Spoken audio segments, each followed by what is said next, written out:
네, 오늘 함께 보실 말씀은 사무엘상 1장 9절에서 18절까지 말씀입니다. 사무엘상 1장 9절에서 18절입니다. 제가 봉독하겠습니다. 그들이 실로에서 먹고 마신 후에 한나가 일어나니 그때의 제사장 엘리는 여호와의 전 문 설주 곁 의자에 앉아 있었더라. 한나가 마음이 괴로워서 여호와께 기도하고 통곡하며 서원하여 이르되 만군의 여호와여, 만일 주의 여종의 고통을 돌보시고 나를 기억하사 주의 여종을 잊지 아니하시고 주의 여종에게 아들을 주시면 내가 그의 평생의 그를 여호와께 드리고 삭도를 그의 머리에 대지 아니하겠나이다. 그가 여호와 앞에 오래 기도하는 동안에 엘리가 그의 입을 주목한즉 한나가 속으로 말하며 입술만 움직이고 음성은 들리지 아니하므로 엘리는 그가 취한 줄로 생각한지라. 엘리가 그에게 이르되 내가 언제까지 취하여 있겠느냐, 포도주를 끊으라 하니 한나가 대답하여 이르되 내 주여, 그렇지 아니하니이다. 나는 마음이 슬픈 여자라 포도주나 독주를 마신 것이 아니요 여호와 앞에 내 심정을 통한 것뿐이오니 당신의 여종을 악한 여자로 여기지 마옵소서. 내가 지금까지 말한 것은 나의 원통함과 격분됨이 많기 때문이니이다 하는지라. 엘리가 대답하여 이르되 평안히 가라.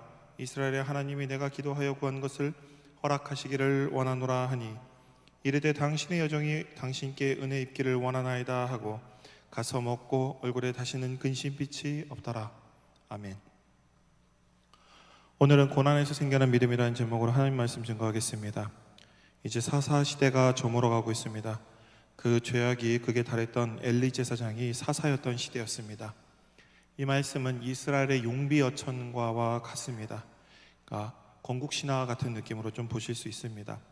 말씀에 엘리 제사장이 어떻게 사사가 되었는지에 대한 이야기가 오늘은 나오지 않습니다. 보통 사사가 등장하기 전에 그가 어떻게 사사가 되었는지 나오는데 오늘은 나오지 않아요.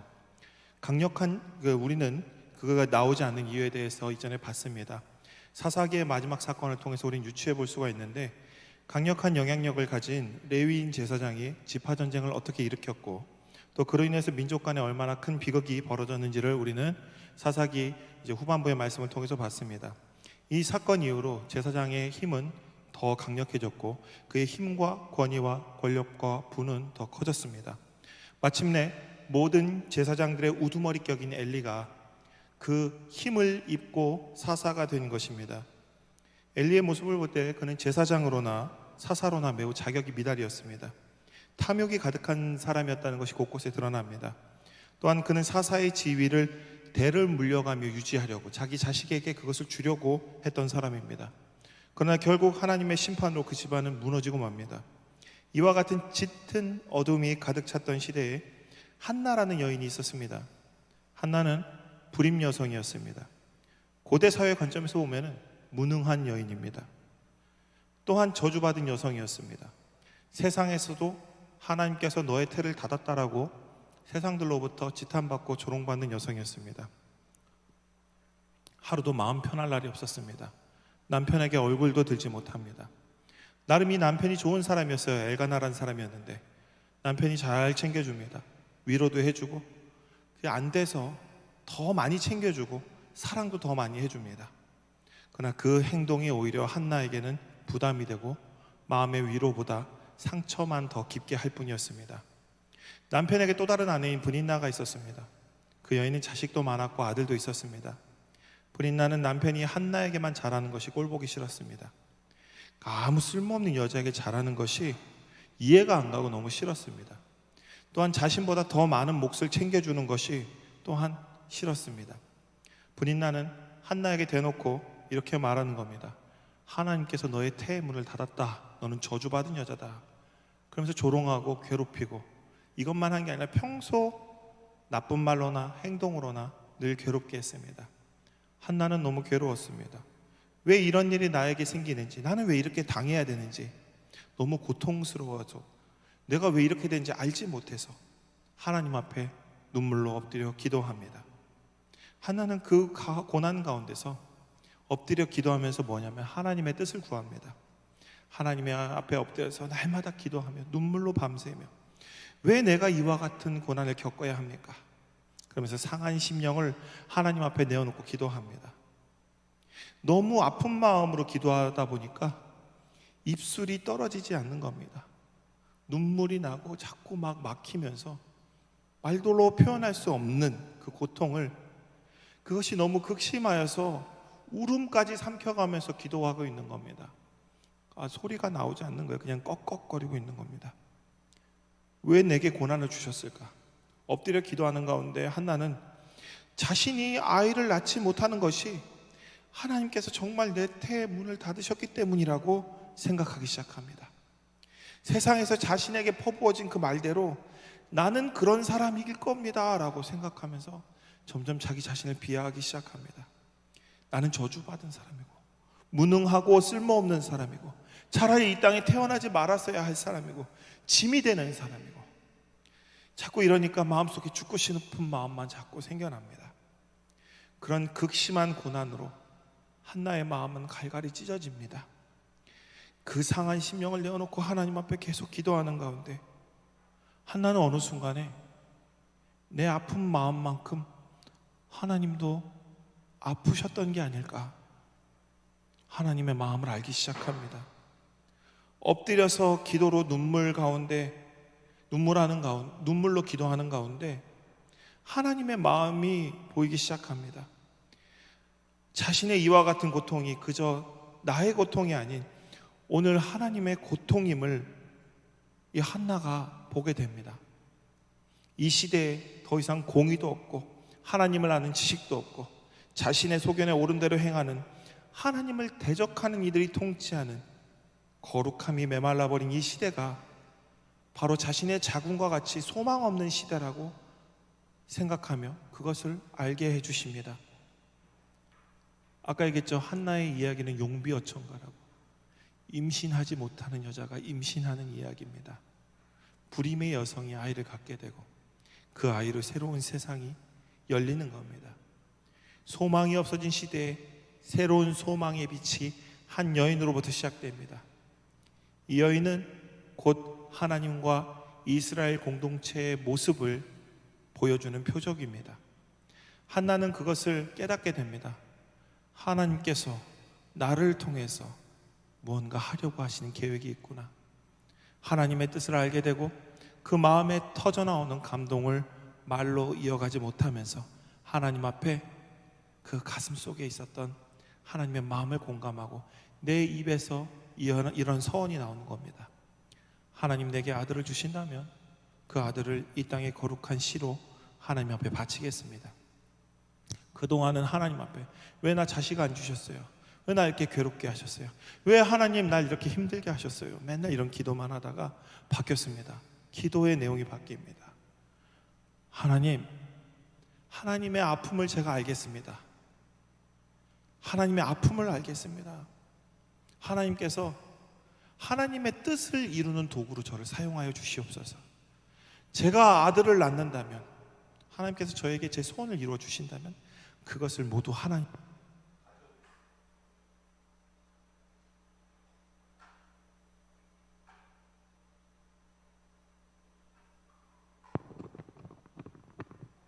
하나님께서 내게 그 아들을 주신다면 그것을 모두 하나님께 가져오겠다라고 소원하고 있는 것입니다. 이게 바로 기도에 바뀌는 기도였습니다. 하나님께서 거룩함이 말라버린 대지에 한 줄기 희망을 발견합니다. 한 여인의 이 고백이 멈춰있던 이스라엘 역사를 다시 움직입니다. 자신의 고난을 통해서 시대의 아픔을 알게 되고 하나님의 눈물도 알게 되고, 이 시대의 소원이 아니라, 나의 소원이 아니라, 나의 욕망을 이루는 것이 아니라 하나님의 뜻을 이루기 위해서 오늘 나의 모든 것을 하나님 앞에 내놓겠습니다 라는 선언을 하고 있습니다.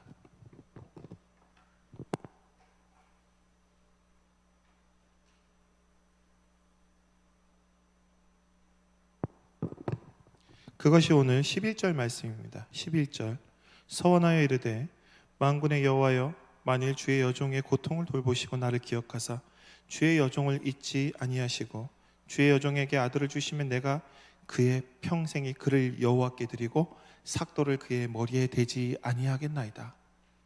나실인으로 평생 내 아들을 당신께 바치겠습니다. 자식을 달라고 얘기한 게 아닙니다. 하나님 나를 도구로 써주셔서 하나님의 아픔에 동참하며 하나님의 창조 사역의 동역자로서 저를 세워주십시오. 제가 어떤 일이든 감당하겠습니다. 그것이 나의 생명을 내놓는 일이라도 내가 하겠습니다 라고 하나님 앞에 서원하는 겁니다. 이런 놀라운 역사가 일어나는 상황 가운데 사사이며 제사장인 엘리는 이 여인의 그 숭고하고 거룩한 모습을 보지 못하고 술에 취한 줄 알고 와서 이렇게 말합니다. 네가 언제까지 취해 있겠느냐? 이제 그만 포도주를 끊어라. 이 사사시대가 어떤 시대인지 보여주는 부분이죠. 술 먹고 들어와서 기도하고 있는 사람들이, 술 먹고 예배당에 들어와서 주정 부리고 있는 사람들이 있었던 것입니다. 사사이며 제사장이 성도의 고통과 아픔을 잊지 못하고 정죄하고 있는 겁니다. 정죄하는 것에 치우쳐서 이런 아픔을 이해하지 못하는 그런 나쁜 말을 하고 있는 겁니다. 근데 이런 부분들은 성경 곳곳에 나오죠. 오늘날도 마찬가지입니다. 예수님이 그 시대의 아픔에 공감하며 소외된 자들과 함께 식사하는 것을 가지고 그 당시 바리새인들이 예수님을 먹기를 탐하는 사람이라고 얘기했습니다. 한 번도 그들과 같은 자리에 앉지도 않았던 사람들이, 그들은 무조건 죄인이라고 배척했던 사람들이 예수님이 사랑으로 그들에게 다가가 그들에게 복음을 전하고 있는 그 모습을 보고 먹기를 탐한다 얘기합니다. 오순절 성령 강림절에 성령 받고 방언으로 복음을 그렇게 열심히 전하는 제자들을 보고 사람들은 뭘 하냐면 이 사람들이 새술에 취했다라고 이야기합니다. 새벽기도 나와서 너무 아파서, 마음이 너무 아파서 막 울고 있는 겁니다. 예전에 제가 있었던 교회에서 그런 일이 있었습니다. 한 집사님이 막 울고 있는 거예요. 그 울음소리가 너무 커서 본당에 울립니다. 저도 울고 싶어졌습니다. 근데 그 교회는 어땠냐면은 새벽기도 시간에 크게 소리내서 기도하면 안 돼요. 그 당시 전임 전도사가 가가지고 얘기합니다. 저기 우리 교회는 그렇게 크게 울면서 기도하는 교회가 아니에요. 조용히 해주시고 계속 그렇게 울면서 기도할 거면은 저기 다른 방에 가서 기도하시라고. 지금도 그렇습니다. 뭔가 특별한 방법이 있는 것처럼, 뭔가 룰이 있는 것처럼, 규칙이 있는 것처럼 진짜 아픈 사람의 마음을 보고 공감하지 못하고 그 안이 다 메말라서 다른 사람의 아픔이나 감정은 모르고 그냥 아무 말이나 하는 겁니다. 얼마나 아플까? 같이 울어주지는 못할 망정 그치라고 합니다. 이때 한나가 대답하죠.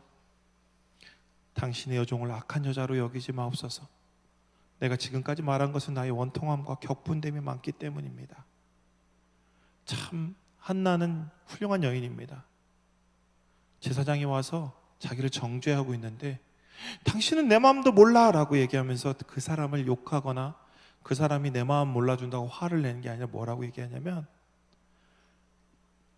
제가 이런 사람입니다.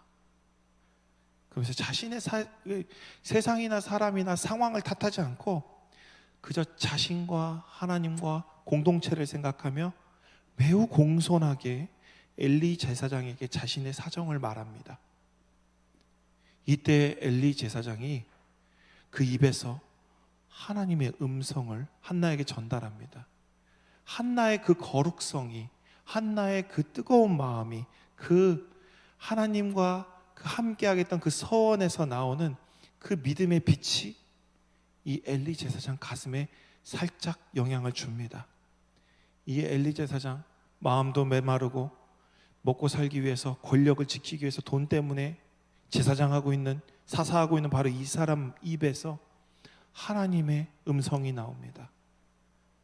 평안히 가라. 이스라엘의 하나님이 내가 기도하여 구한 것을 허락하시기를 원하노라. 그의 안에 그 거룩함의 향기가 들이닥치고 그도 변합니다. 그리고 그 순간 하나님의 대언자가 돼서 그 여인에게 하나님의 말씀을 전합니다. 거룩한 마음이, 하나님을 향한 사랑이 정말 놀랍게 나타나는 능력입니다. 왜 내 맘 몰라줘요가 아니고 그냥 그 상황이든 뭐든 다 상관없습니다. 하나님이 오늘 나를 받아주시고 하나님이 나의 기도를 들어주시고 응답해 주신 것에 감사하니까 그 감사의 기쁨과 은혜가 다른 사람에게도 영향을 끼쳐서 그 메말라버린 가뭄에 새싹이 살짝 돋아납니다. 영성이 완전 죽어버린 엘리 제사장에게 잠깐 그 영성이 회복되었던 것입니다. 이를 통해서 하나님의 뜻이 그에게 명확하게 나타납니다. 하나님께서 자신의 뜻을 전달할 때는 거룩한 사람, 신령한 사람을 통해서 전달하는 것이 아니에요. 민수기를 보면은 발람 선지자가 하나님의 뜻을 거역하고 이스라엘을 저주하려고 산에 오를 때 발람이 타던 그 나귀의 입을 통해서 하나님께서 말씀을 주십니다. 예수님도 예루살렘 입성하실 때 어떤 바리새인이 예수님을 왕으로 영접하는 사람들을 보고 뭐라 했냐면은 큰일 납니다. 로마가 알면은 우리 다 죽이러 옵니다라고 말리려고 했을 때 예수님이 뭐라 그랬냐면은 야, 저 사람들이 영접하지 않으면 여기는 돌들이 나를 환호하며 영접할 것이다라고 말합니다. 나귀도 돌들도 어떻게 해서든지 우리에게 무언가 전하고자 하는 것이 있다면 하나님은 그것을 도구로 써서 우리에게 말씀을 주실 것입니다. 그것이 나의 원수라 할지라도 말입니다. 모세는 어디서 하나님을 처음 만나냐면 떨기나무에서 하나님을 만납니다. 그러니까 엘리 제사장도 그렇게 악하고 메마른 사람이지만 그를 통해서 하나님의 뜻을 전하는 매개체로 사용될 수 있다는 것입니다. 그러니까 한나가 참 놀라운 것이 그겁니다. 하나님의 마음을 아는 자는 어느 누구든 하나님께서 사용하실 수 있다는 것을 믿고 그의 입을 통해서 어떤 말이 나오든지 그것이 하나님의 말씀일 수 있다는 생각에 사람을 대할 때 그것이 차마 나를 정죄하고 나의 가슴을 찢어놓는 사람이라 할지라도 그 사람에게 나쁜 말로 응대하는 것이 아니라 하나님의 사랑으로 응대하니까 하나님의 사랑으로 반응하니까 그가 감히 거기서 더 나쁜 말을 하거나 정죄하거나 틀렸다 맞았다 하는 것이 아니라 거기서 복을 그 여인에게 빌어주는 말을 하게 되는 겁니다. 거룩함이 능력이 있습니다. 여러분들도 한나와 같은 이런 거룩함을 여러분의 삶 속에서 늘 풍겨내는 그런 그리스도인이 되기를 기원합니다. 그래서 엘리 제사장으로부터 이렇게 말을 듣는 한나는 뭐라고 얘기하냐면 당신의 여종이 당신에게 은혜 있기를 원하나이다. 뭐라고 했냐면 이게 그렇게까지 나를 봐주시니까 고맙기 그지없습니다. 화내야 되는 상황에서 뭐라고 했냐면 이 사람이 또 그렇게 해주니까 또다시 더 고맙다고 얘기합니다.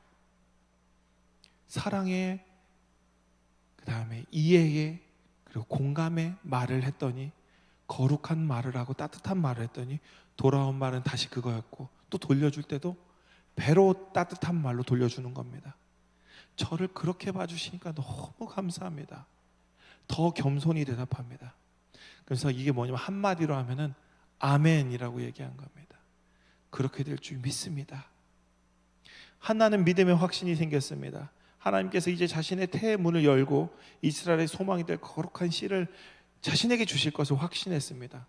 그 길로 가서 음식을 먹었고 그의 얼굴은 더 이상 전과 같이 어둡지 않았다라고 합니다. 고난은 우리를 하나님 앞에 나아가게 합니다. 우리는 우리의 고난을 통해서 하나님의 마음을 알게 되죠. 지금 나의 고난은 우리는 잊어버려서는 안 됩니다. 지금 내가 당하는 고난은 나만의 고난이 아닙니다. 하나님의 고난이며 공동체의 고난이며 이 땅의 거룩함으로 메말라 당하는 고난임을 기도하는 가운데 우리는 알게 됩니다. 그럼 기도가 바뀌게 됩니다. 이전에 나의 고난을 해결하고 나의 아픔과 나의 소망과 나의 욕망을 위해서 기도했었는데 나의 원수 갚아주실 것을 가지고 저 사람 좀 어떻게 좀 해달라고 기도했는데 기도의 내용이 바뀝니다. 하나님을 알게 되면 기도가 바뀌게 됩니다. 고난은 우리의 기도를 바꿉니다.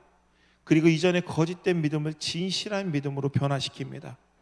나의 욕망을 위해서 하나님을 믿었던 내가 이제 하나님의 뜻을 이루기 위해서 하나님을 믿게 됩니다. 이제 하나님의 자녀로 거듭납니다. 이전에는 피조물이었지만 이제 하나님의 창조 사역의 동역자가 됩니다. 하나님의 뜻을 이루기 위해서 자신의 모든 것을 투신합니다. 고난은 사람을 무너뜨리기도 하지만 고난과 광야는 사람을 믿음의 사람으로 만들어갑니다. 고난을 통해서 우리가 세상을 의지하려는 마음도 모두 내려놓게 되었을 때 하나님은 그때부터 우리를 사용하시고 우리에게 능력을 베푸시고 우리를 위해서 일하십니다. 하나님이 고난을 주시는 것은 하나님이 주시는 게 아니라 우리가 스스로 그 고난에 빠지는 겁니다.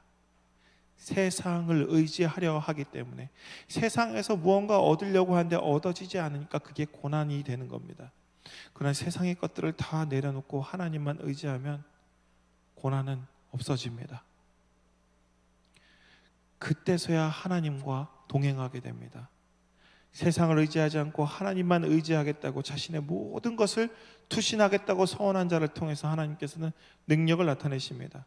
불가능을 가능케 하고 메마른 땅에 꽃이 피게 하고 오늘 한나의 닫혀있는 태의 문을 열어주신 것입니다. 한나는 이제 더 이상 아이를 못 낳아서 쓸모없어진 한 여인, 그런 여인이 아니라 하나님 나라를 함께 만들어가는 하나님의 자녀이며 창조의 동역자가 된 것입니다. 사사시대에 어느 누구도 달성하지 못한, 아무도 하지 못했습니다. 어떤 위대한 지도자도 사사시대에 하지 못했던 것을 이 한나라는 여인을 통해서 하나님이 시작하십니다. 새 시대의 소망이 완전히 이 땅에서 모든 사람에게 배척받고 쓸모없다고 여겨지는 한 여인으로부터 시작됩니다. 한 여인의 고난으로부터 시작된 기도가 새로운 시대를 열어젖힙니다. 오늘 우리가 다 고난을 당하는 이유를 엄밀하게 살펴봐야 됩니다. 그래야 제대로 된 기도가 할 수 있게 됩니다. 하나님께서도 그리고 응답하십니다. 그저 남들처럼, 오늘 한나는 아이를 못 낳는 게 그에게 가장 큰 고민이었죠. 남들처럼 성공하지 못해서, 남들처럼 연봉이 많지 못해서, 남들처럼 좋은 대학에 나오지 못해서, 남들처럼 1등하지 못해서, 비트코인을 사지 못해서, 아파트를 사지 못해서, 내가 LH 직원이 아니라서 하나님의 억울함을 토해내는 1차원적인, 이건 되게 1차원적이면 되게 감각적이면 우리의 너무 욕망적인 기도입니다. 이 기도를 넘어서서 이 시대를 바라보며 오늘 하나님 마음은 어떠하실지 공감하고 하나님 앞에 하나님께서 들으실 만한 기도로 그 기도의 제목이 바뀌어지고 하나님 앞에 거룩한 시로 서원하는 자를 통해 하나님께서는 오늘도 이 시대의 역사를 새롭게 써나가고 계십니다.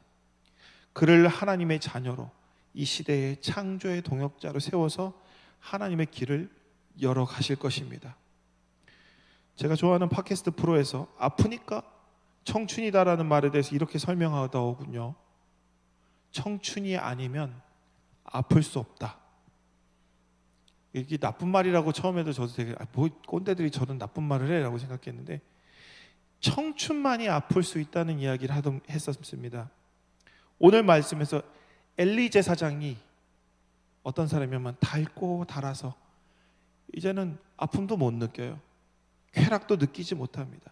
감각이 무뎌져서 결코 하나님의 마음을 이해하지 못합니다. 한나의 모습을 통해서 거룩함이 그의 마음속에 스며 들어왔는데 잠깐 스쳐 지나가는 그런 사람이 되어버린 겁니다. 공감하지 못하는 것. 그저 남의 것은 그저 자기 자신에게 남은 것은 나의 정당성, 지금의 이 자리를 지켜내려는 고집, 그것밖에 남지 않은 꼰대입니다. 꼰대라고 하죠. 민감하게 아픔을 공감할 수 있는 자만이 하나님의 마음을 이해할 수 있죠. 청춘의 마음을 가진 사람만이 이 땅에 소외되고 고통 가운데 살아가는 그들의 아픔을 공감하고, 저 미얀마의 아픔을 공감하고, 오늘 차별과 편견으로 고통받는 자기가 남들하고 다르다는 이유로 너무 고통스러워서 자살하고 있는 사람들, 이 땅에 발을 디디고 있는 그들을 위해서 공감할 수가 있는 겁니다. 이 마음이 바로 예수 그리스도께서 우리에게 주신 마음입니다. 형제와 자매의 아픔을 공감하며 함께 울어주고 그 아픔을 함께 지고 연대하는 이 시대의 예수 그리스도의 그들이 바로 진정한 신앙인임의 제자입니다. 우리는 아픔을 잊어서는 안 됩니다. 청춘을 잃어서는 안 됩니다. 저는 여러분들이 영원한 청춘이 되길 기원합니다. 남들의 아픔을 공감할 줄 아는, 아픔을 잊지 않는 사람이 되었으면 합니다. 싫죠. 싫을 수도 있습니다. 익숙해짐이 얼마나 무의미 없는 인간으로 만들어버리는지 너무 많이 봅니다. 저는 열심히 기도할 겁니다. 저 자신을 위해서도, 여러분들을 위해서도 그 청춘, 아픔을 공감할 줄 아는 청춘을 영원히 잃어버리지 않도록 기도할 겁니다. 주님 부르시는 날까지 새벽 이슬과 같은 주의 청년들, 그들이 많은 사람들을 구원으로 인도하고 복으로 인도하고 축복의 통로가 될 줄 믿습니다. 오늘 여러분들이 그 아파하는 사람들과 공감하는 사람들이 되었으면 좋겠습니다. 저들이 나와 다르다고, 생각이 다르다고 그들을 비난하거나 욕하기보다는 사랑을 해서 우리의 그 거룩함으로 변화시키려는 생각도 하지 마십시오. 사랑하는 것에서 우리가 하는 바는 끝입니다. 부끄러울 때가 많습니다. 누가 누구를 변화시키겠습니까? 제 자신도 변화 못 시키는데, 우리를 변화시키는 것은 말씀과 예수 그리스도의 사랑뿐입니다. 타인의 연약함을 감싸주고 사랑으로 공감하며 함께 아파하며, 우리의 기도 제목이 하나님의 마음을 공감하며 하나님 앞에 헌신하는 기도가 될 때, 오늘 여러분들이 생각하는 것보다 놀라운 경험을 여러분들은 하게 될 겁니다. 불가능을 가능케 하시는 하나님을 경험하게 될 것입니다. 여러분들이 그 주인공이 되기를 간절히 기원합니다. 기도하겠습니다. 사랑과 은혜가 많으신 하나님, 우리가 당하는 고난을 통해 하나님 마음 알게 하시고 이 시대의 공동체가 겪는 그 고통을 알게 하여 주시고, 이를 통해 우리의 기도가 나의 기도를 넘어 온 세상의 평화와 거룩한 하나님 나라의 임재를 위한 기도로 바뀌어져 갈 수 있도록 인도하여 주시옵소서. 우리 청년들 예수 그리스도의 마음을 품게 하시고 각자의 주어진 자리에서 그 사명 다하며 예수 그리스도의 사랑으로 이 땅에 소외된 자들을, 그다음에 차별과 편견으로 고통받는 이들을 위해 위로와 소망이 되는 우리 청년들 되게 하여 주시옵소서. 하나님, 지금 이 시간에도 미얀마의 민주주의를 위해서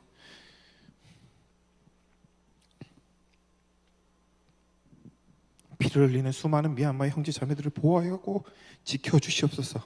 악한 권력자들의 욕망과 행포로 인해 말할 수 없는 고통 가운데 살아가는 이 땅의 수많은 형제 자매들과 예수 그리스도의 사랑으로 우리 신흥의 청년들이 연대하여 이 땅에 거룩한 하나님 나라를 세워가며 새 시대의 새 소망의 새로운 역사를 써나가는 한나와 같은 믿음의 사람들이 우리 신흥교회 청년들 중에 많이 나타날 수 있도록 인도하여 주시옵소서.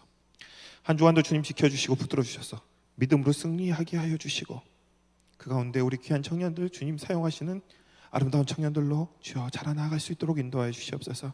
주께서 붙들어 주실 줄 믿사오며 우리 주 예수 그리스도의 이름으로 기도드립니다. 아멘.